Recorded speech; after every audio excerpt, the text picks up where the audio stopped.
Hello, I'm Daniela Elana, and you're listening to episode 90 of Historical Paranormal. In episode 90, we'll explore the Babysitter urban legend. You may have heard a variation of it. It's quite popular. In short, it goes like this. The phone rang again. Jane picked up and said hello. "Have you checked the children?" said a low voice from the other end. Confused, Jane asked who's calling, but the caller was gone.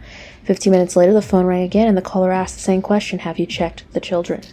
Jane knew she should go upstairs to check on Bobby and Tiffany, but her legs were too weakly to safely climb the stairs. She called the Millers several times, but could not get a hold of them. Next, Jane called the operator to see if it was one of her classmates trying to frighten her. The operator asked her to hold while she traced the calls.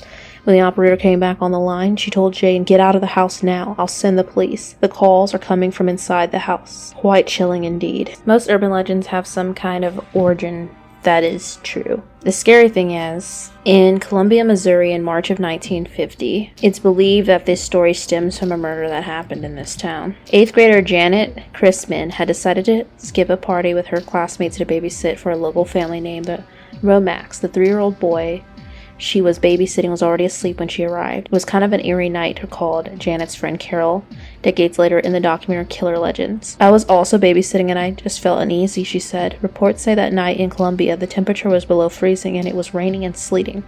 Little is known about what happens next, but here's what we know. Janet Chrisman was raped and strangled to death with an iron cord. The killer was likely someone she knew." Janet tried to call the police, but all they heard on the other end of the line was desperate screams telling them to come quick.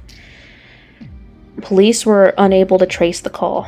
Soon after Jeanette's phone call to the police, Mrs. Romack tried calling to check in on how the night was. She received a busy signal but thought little of it. It was only when the Romacks came home that they realized what the busy tone had probably been. The phone still off the hook while nearby. Jeanette lay dead. Despite the urban legend, there's no hard evidence that Jeanette's killer placed any calls to the Romacks phone on the night of the murder, either from inside or outside the house. The Romacks found Jeanette's body on the living room floor at 1:30 a.m.